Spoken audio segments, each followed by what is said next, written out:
ಅನ್ನ ಕ್ಷಣಿಕ ತೃಪ್ತಿ ನೀಡಿದರೆ ವಿದ್ಯಾದಾನ ಜೀವನ ಪರ್ಯಂತ ತೃಪ್ತಿಯನ್ನು ನೀಡ್ತದೆ.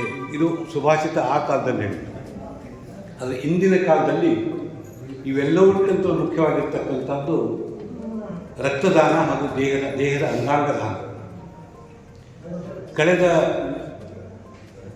2-3 ದಶಕಗಳಿಂದ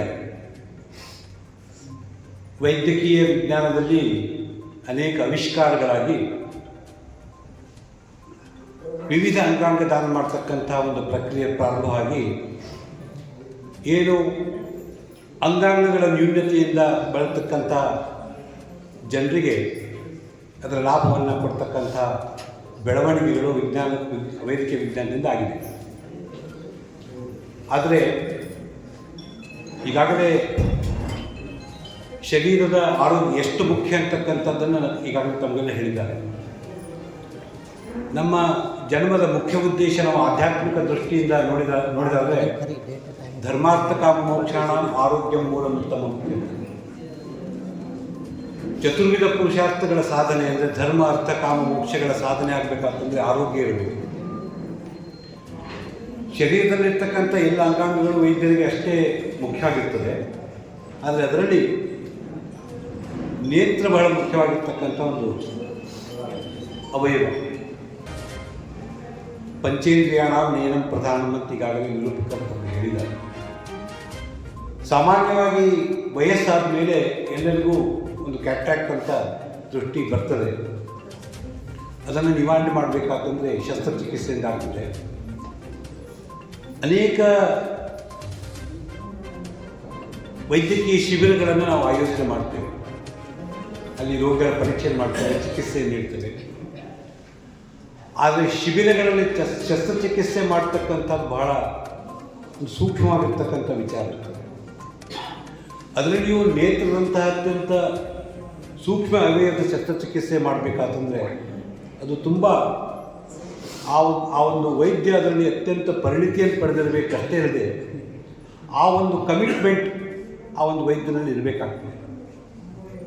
ಆ ದೃಷ್ಟಿಯಿಂದ ಏನು ಶ್ರೀಮತಿ ಶೋಭಾ ದೇಸಾಯಿ ಮೆಮೋರಿಯಲ್ ಟ್ರಸ್ಟ್ ಈ ಉದ್ಘಾಟನಾ ಸಮಾರಂಭದ ಪ್ರಾರಂಭ ಏನಾಗಿದೆ, ಶ್ರೀನಿವಾಸ ಮೂರ್ತಿಯವರು ಹೇಳಿದರು ನಾವು ಅಷ್ಟೊಂದು ವೈಭವೀಕರಣವಾಗಿ ಈ ಕಾರ್ಯಕ್ರಮವನ್ನು ಮಾಡಬೇಕು ಅಂತಿಲ್ಲ ಅಂತಂದು.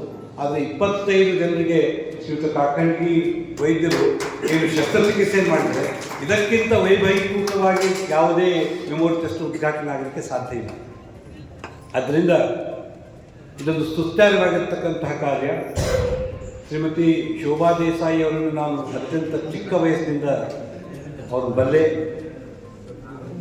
ಅವರು ವಿವಾಹ ನಂತರ ಅತ್ಯಂತ ಮೃದು ಸ್ವಭಾವ ಮತ್ತು ಪ್ರತಿಯೊಬ್ಬ ವ್ಯಕ್ತಿಯನ್ನು ಅತ್ಯಂತ ಕಾಳಜಿಪೂರ್ಣವಾಗಿ ನೋಡ್ಕೊಳ್ತಾ ಇದ್ದರು. ಅವರ ಆಶೋತ್ತರವನ್ನು ಮರಣಾನಂತರ ಏನು ಅದನ್ನು ಗಮನದಲ್ಲಿಟ್ಕೊಂಡು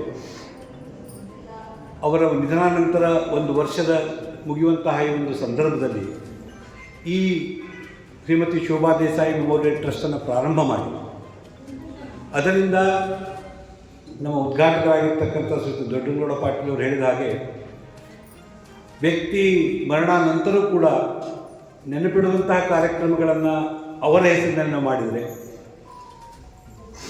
ಅವರಿಗೆ ಇದಕ್ಕಿಂತಲೂ ಮಿಗಿಲಾಗಿರ್ತಕ್ಕಂಥ ಆತ್ಮಶಾಂತಿಯನ್ನು ಕೊಡ್ತಕ್ಕಂಥ ಕಾರ್ಯ ಇಲ್ಲ ಅಂತ ನಾನು ಭಾವಿಸ್ತಾ ಇದ್ದೇನೆ. ಆದ್ದರಿಂದ ಇದು ಅತ್ಯಂತ ಸುಸ್ಥಿರವಾಗಿರ್ತಕ್ಕಂಥ ಒಂದು ಕಾರ್ಯ. ಇನ್ನೂ ಅನೇಕ ಯೋಜನೆಗಳನ್ನು ಶ್ರೀನಿವಾಸ ಮೂರ್ತಿಯವರು ಹಮ್ಮಿಕೊಂಡಿದ್ದಾರೆ. ಪ್ರತಿ ವರ್ಷ ಕೇವಲ ಆರೋಗ್ಯ ದೃಷ್ಟಿಯಿಂದ ಅಷ್ಟೇ ಇಲ್ಲದೇ ಕೂಡ ಏನು ಶಿಕ್ಷಣ ಕ್ಷೇತ್ರದಲ್ಲಿ ವಿದ್ಯಾರ್ಥಿಗಳಿಗೆ ಪ್ರೋತ್ಸಾಹ ನೀಡುವಂಥ ಕಾರ್ಯಕ್ರಮಗಳನ್ನು, ಇನ್ನಿತರ ಸಾಂಸ್ಕೃತಿಕ ಚಟುವಟಿಕೆಗಳನ್ನು, ಏನು ಯುವಕರಲ್ಲಿರ್ತಕ್ಕಂಥ ಪ್ರತಿಭೆಯನ್ನು ಗುರುತಿಸಿ ಅವರನ್ನು ಸಮಾಜಕ್ಕೆ ಪರಿಚಯಿಸುವಂಥ ಕಾರ್ಯಕ್ರಮಕ್ಕೆ ಈ ವೇದಿಕೆ ತಯಾರಾಗ್ತದೆ ಅಂತಕ್ಕಂಥ ವಿಷಯಗಳನ್ನು ಪ್ರಸ್ತಾಪ ಮಾಡಿದ್ದಾರೆ. ಅವರೆಲ್ಲ ಕಾರ್ಯಕ್ರಮಗಳಿಗೆ ನಾವೆಲ್ಲರೂ ಬೆನ್ನೆಲುಬಾಗಿ ನಿಲ್ತೇವೆ ಅಂತಕ್ಕಂಥ ಈ ಸಂದರ್ಭದಲ್ಲಿ ಹೇಳ್ತಾ ಅವರೊಂದು ಮಾತು ಹೇಳಬೇಕಾತಂದರೆ ಮಾತೃಭೂಮಿಯನ್ನು ನೆನೆಸ್ಕೊಂಡ್ರು. ನಾವು ಯಾವಾಗಲೂ 2 ವಿಷಯಗಳನ್ನು ಕೃತಜ್ಞತಾ ಭಾವದಿಂದ ನೋಡಬೇಕು. ಒಂದು ಮಾತೃಭೂಮಿ, ಇನ್ನೊಂದು ಕರ್ಮಭೂಮಿ ಅಂತ. ಸೊ ಈ ಒಂದು ಕಾರ್ಯಕ್ರಮ ಅವರ ಮಾತೃಭೂಮಿ ಕುಷ್ಟಗಿಯಲ್ಲಿ ಇದೇ ಪ್ರಾರಂಭ ಮಾಡಿದ್ದು ಅತ್ಯಂತ ಸ್ತುತ್ಯರ್ಹ ಮತ್ತು ಇದು ಕುಷ್ಟಗಿಯ ಜನರಿಗೆ ಇನ್ನು ಮುಂದಾದರೂ ಕೂಡ ಅನೇಕ ಕಾರ್ಯಕ್ರಮಗಳಲ್ಲಿ ಲಾಭದಾಯಕ ಆಗಲಿ ಅಂತಕ್ಕಂಥ ಈ ಸಂದರ್ಭದಲ್ಲಿ ಹೇಳ್ತಾ, ನಾನು ವೈದ್ಯನಾಗಿರೋದ್ರಿಂದ ಶ್ರೀಯುತ ಕಾಕಂಡಿಯವರನ್ನು ನೋಡಿದಾಗ ಅತ್ಯಂತ ಸರಳ ಸ್ವಭಾವದ ಒಬ್ಬ ವೈದ್ಯರು. ಇಷ್ಟೊಂದು ಸುತ್ಯ ಕಾರ್ಯಗಳನ್ನು ಮಾಡಿದರೂ ಕೂಡ ಅವರ ತಂದೆ ಪರಂಪರೆಯಿಂದಲೂ ಕೂಡ ನಮ್ಮ ಕುಟುಂಬದೊಂದಿಗೆ ಅವಿನಾಭಾವ ಸಂಬಂಧ ಇದೆ.